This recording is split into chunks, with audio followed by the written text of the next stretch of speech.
आपने बोलने का मौका दिया, बहुत बहुत धन्यवाद। 23 जनवरी को माननीय महामहिम राज्यपाल महोदय जी ने विधानसभा में 281 बिंदुओं वाला अभिभाषण पढ़ा। राज्यपाल का भाषण राज्य सरकार के कामकाज का आईना होता है। राज्यपाल महोदय ने भाषण के माध्यम से सरकार की उपलब्धियां बताई, लेकिन ये उपलब्धियां सिर्फ बजट घोषणा व कागजों में ही सिमटी हुई है। धरातल पर जनता को इसका लाभ नहीं मिल रहा है। सरकार की जिम्मेदारी होती है कि आम जन को मूलभूत सुविधाएं, बिजली, पानी, शिक्षा, चिकित्सा, सड़क व सुरक्षा की अच्छी व्यवस्था देवे, लेकिन 4 वर्षों से सरकार अपने घरेलू झगड़े से ऊपर नहीं उठ पा रही है। नीचे बिना खेल सुविधा के आम लोगों को कबड्डी खिला रही है और ऊपर सरकार स्वयं कबड्डी खेल रही है। सरकार को यह भी ध्यान नहीं कि उन्होंने 4 वर्षों में जो बजट घोषणाएं की है वो धरातल पर नहीं उतरी है। सरकार ने सदन में भी कई घोषणाएं की थी।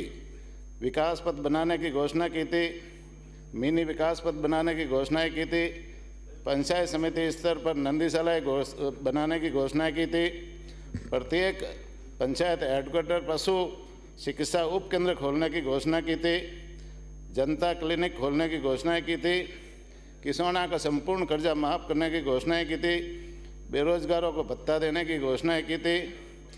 गरीब परिवारों, ये घोषणा भी पूरी नहीं हुई है। गरीब परिवारों को खाद्य सुरक्षा में नाम जोड़ने हेतु 4 वर्ष से गरीब लोग दर दर भटक रहे हैं। नाम जोड़ने की जगह उल्टे कई जगह उनके नाम काट दिए। आज बजरी माफियाओं की बात करें तो 45 रुपये टन रॉयल्टी की जगह बिना रसीद के 2-2 हज़ार रुपये ट्रैक्टर वालों से वसूले जा रहे हैं, लेकिन सरकार कुछ भी कार्रवाई नहीं कर रही है। वर्ष 2019-20 में 2.25 लाख नौकरियां देने की सरकार ने घोषणा की थी, लेकिन अभी तक बेरोजगार नौकरियों के इंतजार में खड़े हैं। ये सारी नौकरियां पेपर लीक की भेंट चढ़ गई है। अभी जैसे विधानसभा के बाहर माननीय किरोड़ी लाल जी के नेतृत्व में ये पेपर लीक के मामले में उनको सज़ा देने के लिए, उनको दोषियों को सज़ा देने के लिए धरना दे रहे हैं। मैं माननीय अध्यक्ष महोदय जी से निवेदन करना चाहूँगा कि सरकार को निर्देशित करे कि वो इस मामले में कार्रवाई करे और दोषियों को सज़ा दे और उनसे वार्ता करे। सुमेरपुर क्षेत्र में जवाई बांध को पर्यटन स्थल के रूप में विकसित करने की घोषणा सरकार ने की थी, लेकिन 3 वर्षों में अभी तक स्वीकृति भी नहीं निकल पाई है। वसुंधरा जी सरकार ने स्टेट हाईवे के टोल टैक्स माफ़ किए थे, लेकिन आपने पुनः चालू करके जनता पर अतिरिक्त भार बढ़ाने का काम किया है। 33 kV GSS की घोषणा की थी, वो भी धरातल पर नहीं उतरे हैं। 2021 तक किसानों को सभी कृषि कनेक्शन देने की घोषणा की थी, लेकिन कृषि कनेक्शन अभी 2015 तक के कनेक्शन भी सरकार नहीं कर पा रही है। बिजली के मामले में देखें तो पिछले 4 वर्ष से अघोषित कटौती की जा रही है।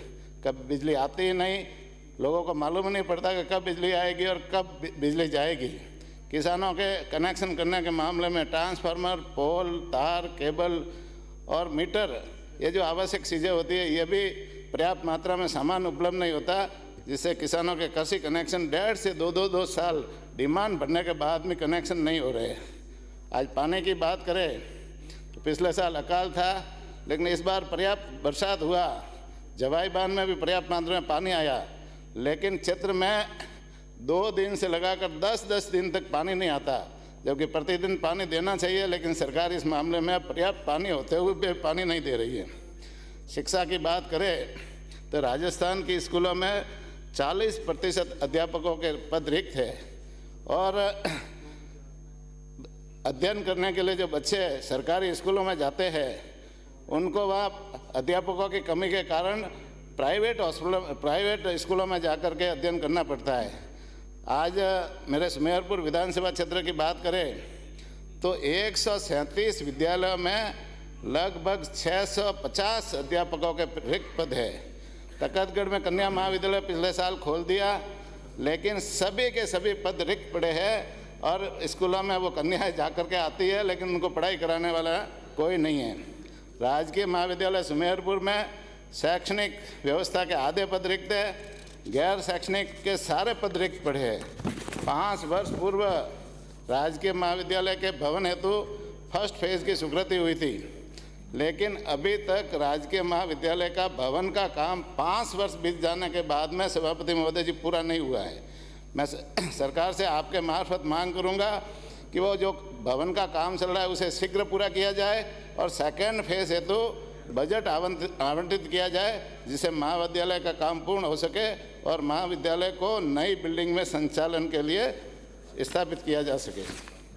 आज चिकित्सा की बात करें तो चिकित्सा के क्षेत्र में मेरे सुमेरपुर विधानसभा क्षेत्र में 8 CSC में 40 डॉक्टरों के पद रिक्त थे, 7 PSC में 7 डॉक्टरों के पद रिक्त थे और 206 नर्सिंग स्टाफ के पद रिक्त थे। इतने सारे पद रिक्त होने से वैसे मरीज हॉस्पिटलों में जाता है, लेकिन चेकिंग करने वाला कोई डॉक्टर नहीं मिलता है, तो वापस वो प्राइवेट हॉस्पिटलों में जाकर के महंगा इलाज कराने के लिए मजबूर होता है। मैं आपके मार्फत सरकार से मांग करूंगा कि इन पदों को शीघ्र भरावे, जिससे लोगों को फ़ायदा मिल सके। सड़कों की बात करें तो पिछले 5 वर्ष में जितनी भी स्वीकृत हुई उनमें से 25% सड़कें अभी भी 5 वर्ष में अभी पूर्ण नहीं हो पाई है। 2021-22 की जो मिसिंग लिंक की सड़कें स्वीकृत हुई थी, वो मिसिंग लिंक की सड़कें भी अभी 2 साल बीत गए, लेकिन वो सड़कें भी अभी पूर्ण नहीं हुई है। ग्राम पंचायत हेडक्वार्टर से जोड़ने के लिए सरकार ने सदन में घोषणा की थी, लेकिन आज मेरे विधानसभा क्षेत्र में 23 गांव ऐसे हैं जो ग्राम पंचायत हेडक्वार्टर से जुड़े हुए नहीं हैं, लेकिन वो भी अभी तक नहीं जुड़े हैं। प्रमुख देव स्थानों को भी सरकार ने डामर सड़क से जोड़ने की घोषणा की थी, लेकिन वो भी कहीं स्वीकृति नहीं निकली है। आज मेरे विधानसभा क्षेत्र में 50 से ज़्यादा सड़कें ऐसी हैं जो पूर्ण क्षतिग्रस्त है, लेकिन उन सड़कों के लिए अभी बजट आवंटित नहीं हुआ है। मैं सरकार से निवेदन करूंगा कि वो जल्दी से जल्दी बजट दे, जिससे लोगों को सड़कों के मामले में राहत मिल सके। आज कानून व्यवस्था की बात करें तो महिलाओं पर अत्याचार बढ़ रहे हैं, SC/ST पर भी अत्याचार बढ़ रहे हैं, भ्रष्टाचार पूरे राजस्थान में चरम सीमा पर है और कानून व्यवस्था में आज बजरी माफिया, शराब माफिया, सूद माफिया, भू माफिया सरकार को चला रहे हैं और सरकार कुछ भी नहीं कर पा रही है। तो मैं सरकार से मांग करूंगा कि ये कानून व्यवस्था को भी संभाले, जिससे लोगों को राहत मिले। पैरा संख्या 16 में राज्यपाल के अभिभाषण में बताया गया कि हमारी सरकार ने इस बार एक क्रांतिकारी पहल करते हुए मुख्यमंत्री चिरंजीवी स्वास्थ्य बीमा लागू की। इस योजना के माध्यम से राज्य के हर नागरिक को 10 लाख रुपए का स्वास्थ्य बीमा कवर दिया गया है।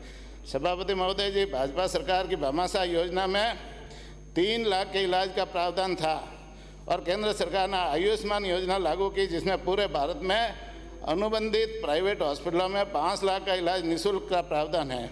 आपने दोनों को मिलाकर नया नाम चिरंजीवी दे दिया। भामाशाह योजना में महिलाओं की शादी डिलीवरी, सीजेरियन डिलीवरी और बच्चादानी का ऑपरेशन जो भामाशाह योजना में शामिल था, आपने चिरंजीवी योजना में शामिल नहीं किया, जिसे महिलाओं के साथ ये अत्याचार किया है। मैं मंत्री जी से मांग करूंगा, सरकार से मांग करूंगा कि वह इन बीमारियों को भी चिरंजीवी योजना में शामिल करावे। सभापति महोदय जी, आयुष्मान योजना में पूरे भारत में अनुबंधित हॉस्पिटलों में 5 लाख तक का इलाज निःशुल्क था, लेकिन राजस्थान सरकार ने इसे चिरंजीवी में शामिल कर राजस्थान तक सीमित कर दिया है। राजस्थानियों को पूरे भारत में 5 लाख के इलाज से वंचित रखा गया है। मैं आपके मार्फत सरकार से मांग करूंगा कि वो भी इस योजना में शामिल करे, जिससे पूरे भारत में लोगों को 5 लाख का इलाज निःशुल्क कराने में मदद मिल सके। सभापति महोदय जी, सरकार ने रबी की सीजन में 2022 में चना समर्थन मूल्य पर खरीद किया। सभापति महोदय जी, मैं आपके मार्फत सरकार को आगाह करना चाहूँगा कि राजस्थान में चना से ज़्यादा बाजरा, रायडा, गेहूँ का उत्पादन होता है। सरकार ने ये जिन्स क्यों नहीं खरीदी? चना भी अंतिम समय में खरीद किया जब सभी किसानों को अपनी जिन्स बाजार में बेचकर इतिश्री कर दी थी। किसानों को बाजरा 2350 की जगह 15 से 16 रुपये में बाजार में बेचना पड़ा। अन्य फसलें भी सरकार की उदासीनता के कारण किसानों को बाजार में कम कीमत पर बेचनी पड़ी। किसानों को बिना ब्याज मिलने वाले अल्पकालीन ऋण में भी भारी कटौती की गई। 4 वर्षों पूर्व प्रत्येक किसान को कोऑपरेटिव सोसाइटी के माध्यम से 1.5 लाख रुपए का ऋण दिया जाता था बिना ब्याज के। पिछले 4 वर्षों से जो फसली ऋण है वो बिल्कुल बंद कर दिया। 2 साल से 25 से 40 हज़ार तक ही फसली ऋण दिया जाता है। ये किसानों के साथ अन्याय करने का इस सरकार ने काम किया है। मैं सभापति महोदय जी आपसे आपके मार्फत सरकार से मांग करूंगा कि वापस वो 1.5 लाख का जो फसली ऋण है वो किसानों को दिया जाए, जिससे किसानों को राहत मिले। सभापति महोदय जी, मेरे विधानसभा क्षेत्र सुमेरपुर सहित पूरे पाली जिले में पिछले दिनों भारी शीतलहर और बरसात का प्रकोप है। भयंकर पाला पड़ा है, जिससे किसानों की फसलें जीरा, तारामीरा, रायडा, चना, अरंडा सहित अन्य जिनसों का भारी नुकसान हुआ है। सरकार ने गिरदावरी की घोषणा तो कर दी। मेरा सरकार से आग्रह है कि पटवारियों को पाबंद करावे, वो खेत में जाकर गिरदावरी करे। अधिकारियों को बीमा कंपनियों के साथ में क्रॉप कटिंग की रिपोर्ट समय पर करावे, जिससे किसानों को बीमा क्लेम मिल सके। और सरकार से आग्रह है कि पिछले 4 वर्ष से किसान परेशान है। कभी अतिवृष्टि से, कभी फसल नष्ट हुई, अकाल से नष्ट हुई। किसानों को फसल खराबे का आदान अनुदान देने की घोषणा करावे। वह खरीफ की फसल 2022-23 का फसल नष्ट हुआ मुआवजा भी अभी तक नहीं मिला है। खरीफ की फसलों का मुआवजे की भी घोषणा करावे। सभापति महोदय जी, मेरे विधानसभा क्षेत्र सुमेरपुर में जवाई बन व हेमावास बांधों की नहरें कई जगह से क्षतिग्रस्त है। माननीय सभापति महोदय जी, जिससे बार बार पानी का रिसाव होता है और रिसाव होने से भारी मात्रा में पानी व्यर्थ जाता है। समय पर नहरों की मरम्मत नहीं हुई तो ज़्यादा टूटेगी। सभापति महोदय जी, आपसे विशेष रूप से निवेदन है कि जवाई बांध व हेमावास बांधों की नहरों की मरम्मत हेतु बजट आवंटित करावे, जिससे शीघ्र मरम्मत कार्य करवाया जा सके। श्रीमती संतोष। माननीय